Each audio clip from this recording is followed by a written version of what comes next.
Hello everyone, welcome back to our channel. आज हम national income के तीसरे मेथड के ऊपर बात करेंगे। दो मेथड पहले डिस्कस कर चुके हैं, वैल्यू एडेड मेथड और इनकम मेथड। तो तीसरा और आखिरी मेथड जो हमारे पास है वो है एक्सपेंडिचर मेथड। एक्सपेंडिचर मेथड को एक और नेम से जाना जाता है disposable income disposable method. Then third name इसका और है कंजम्पशन मेथड। तो ये अलग अलग नाम है, कोई कंफ्यूजन की होगी नहीं, आपको डायरेक्टली नेम गिवन होता है। मोस्ट ऑफ द टाइम आपको सिर्फ एक्सपेंडिचर मेथड लिखा हुआ आता है कि एक्सपेंडिचर मेथड से सॉल्व करो। तो सबसे पहले हम इस मेथड का मीनिंग समझते हैं। हम बात करेंगे एक्सपेंडिचर के ऊपर कि हमारी इकोनॉमी में टोटल कितना एक्सपेंडिचर हो रहा है। There are 4 factors of production, हम पीछे पढ़ चुके हैं 4 फैक्टर के बारे में, लैंड, लेबर, कैपिटल, एंटरप्रेन्योर। वो 4 के 4 फैक्टर अलग अलग सेक्टर्स में काम करते हैं। जैसे कि पहला सेक्टर आता है हमारा हाउस होल्ड सेक्टर, दूसरा आता है प्रोड्यूसर सेक्टर, तीसरा गवर्नमेंट और चौथा रेस्ट ऑफ द वर्ल्ड, यानी कि जिसके साथ हमारा एक्सपोर्ट और इंपोर्ट चलता है।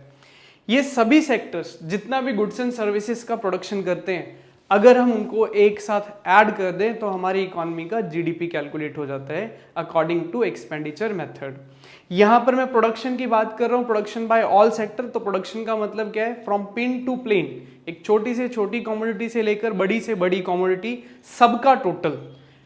4 सेक्टर्स, पहले डेफिनेशन पढ़ते हैं। फाइनल एक्सपेंडिचर मेथड भी कहते हैं इसको। क्या कहता है? All consumer goods and services, business firm, general government and foreigners in an economy during an accounting year sum equals to GDP at MP. कहने का मतलब हमारी इकोनॉमी में जितना भी प्रोडक्शन हो रहा है गुड्स एंड सर्विसेज का, अब वो कोई भी सेक्टर प्रोड्यूस करे, चाहे वो हमारी गवर्नमेंट है, चाहे प्राइवेट सेक्टर है, चाहे वो रेस्ट ऑफ द वर्ल्ड से हमारा ट्रेड चल रहा है, सभी के प्रोडक्शन को ऐड कर देंगे तो क्या बन जाएगा? जीडीपी बन जाता है। लेट्स सी, थोड़ा सा आगे इसके बारे में समझते हैं। जो 4 सेक्टर की बात मैं बार बार कर रहा हूँ, जिसमें जैसे कि पहला सेक्टर आता है हमारे पास household sector. Household sector क्या करेगा? कंजम्पशन करेगा गुड्स एंड सर्विसेज का। Producer sector household sector से फैक्टर सर्विसेज यूज करके गुड्स एंड सर्विसेज का प्रोडक्शन करता है। देन गवर्नमेंट सेक्टर, हमारी government throughout the year बहुत सारे एक्सपेंडिचर करती है, चाहे वेलफेयर के ऊपर करे, चाहे डेवलपमेंट के ऊपर करे। Then rest of the world के साथ हमारा व्यापार बिजनेस चलता है, एक्सपोर्ट और इंपोर्ट का। तो ज्यादा थ्योरेटिकली बात नहीं करेंगे इससे हम। It starts expenditure method. कैसे करना है एक्सपेंडिचर मेथड में? एक्सपेंडिचर मेथड अभी हम पढ़ के आए हैं। एक्सपेंडिचर मेथड में क्या कि जितना भी प्रोडक्शन हो रहा है सबको टोटल कर दो, या जितना प्रोडक्शन होगा उतना ही एक्सपेंडिचर होगा। हमने 3 फेजेस ऑफ सर्कुलर फ्लो में पढ़ा हुआ है।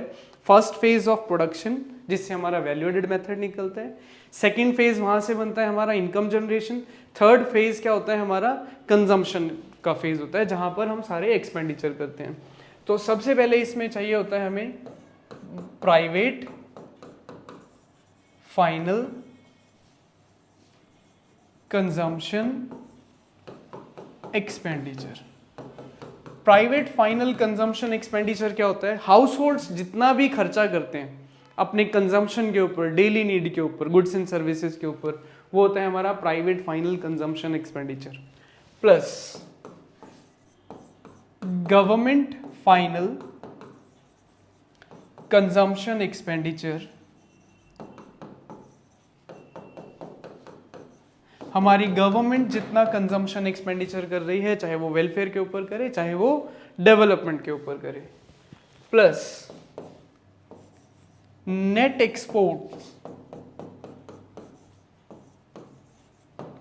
नेट एक्सपोर्ट कैसे कैलकुलेट करते हैं? x माइनस एम लिखते हैं। x for export, m for import. Export minus import करेंगे तो हमारे पास क्या आ जाएगा? नेट एक्सपोर्ट्स आ जाएगा। देन थर्ड लास्ट आइटम 4 इसमें होता है gross domestic capital formation.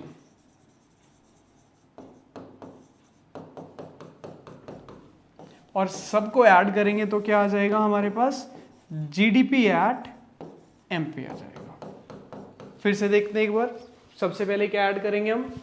Private final consumption expenditure, number 2 government final consumption expenditure, number 3 net export, number 4 gross domestic capital formation. अब ये मेथड ऐसा मेथड है जिसमें थोड़ी सी कंफ्यूजन बच्चों को रहेगी या गलती होने के चांसेस होते हैं, वो हम डिस्कस करेंगे कहाँ पर। Number 1 private final consumption expenditure, कोई कंफ्यूजन नहीं होगा, आपको डायरेक्टली गिवन होगा। Number 2 government final consumption expenditure, ये भी गिवन होगा, कोई मिस्टेक या कोई एरर नहीं होने के चांसेस है।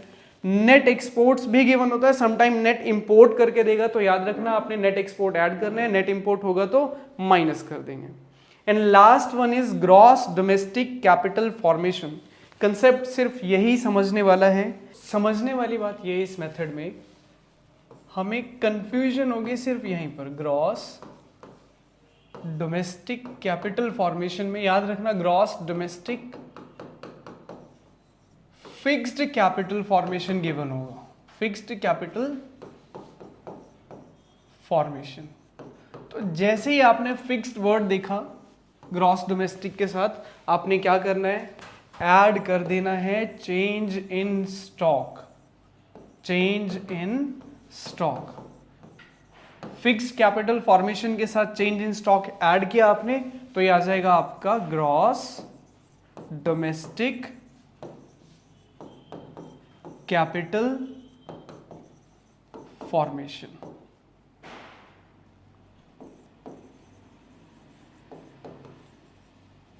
ठीक है जी, तो याद क्या रखना है हमें क्या चाहिए, ग्रॉस डोमेस्टिक कैपिटल फॉर्मेशन।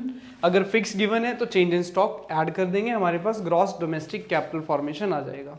अब एक पॉइंट और ऐड कर सकता है वो इसमें आपको, वो ग्रॉस की जगह आपको क्या दे दे, नेट डोमेस्टिक कैपिटल फॉर्मेशन दे दे, नेट डोमेस्टिक कैपिटल फॉर्मेशन। तो कुछ नहीं करना है जी, आपको नेट और ग्रॉस का कंसेप्ट अच्छे से पता है, पहले लेक्चर में देखा है आपने। हमें क्या गिवन है, नेट, और हमें क्या चाहिए होता है, ग्रॉस। तो नेट में मैं डेप्रीशिएशन ऐड कर दूं तो मेरे पास आ जाएगा ग्रॉस डोमेस्टिक कैपिटल फॉर्मेशन।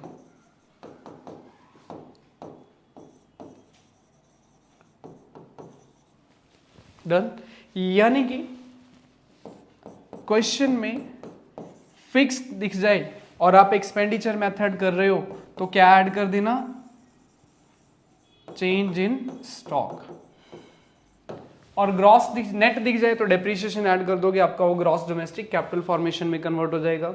एक बार थोड़ा सा इस पूरे मेथड को समझते हैं थोड़ा सा ब्रीफ में फटाफट, फिर आगे देखते हैं क्या करना है।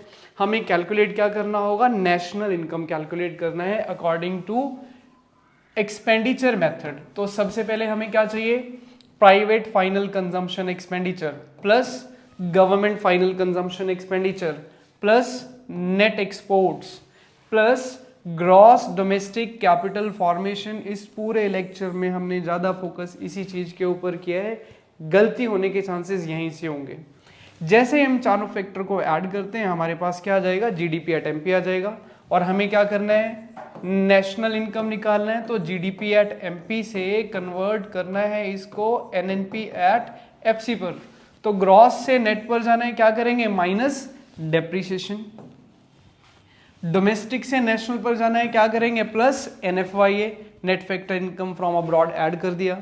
लास्ट मार्केट प्राइस से फैक्टर कॉस्ट पर जाना है एमपी से एफसी, तो माइनस एनआईटी यानी कि नेट इनडायरेक्ट टैक्सेस। और इसको माइनस करने के बाद हमारे पास एनएनपी एट एफसी यानी कि नेशनल इनकम आ जाएगा। एक छोटा सा इसमें हमने टिप रखा हुआ है जो हमेशा याद रखना है, इसमें क्या हमें चाहिए होता है, ग्रॉस डोमेस्टिक कैपिटल फॉर्मेशन। अगर क्वेश्चन में आपको फिक्स दिख जाए ग्रॉस के साथ तो आपने क्या ऐड कर देना है, चेंज इन स्टॉक ऐड कर देना है।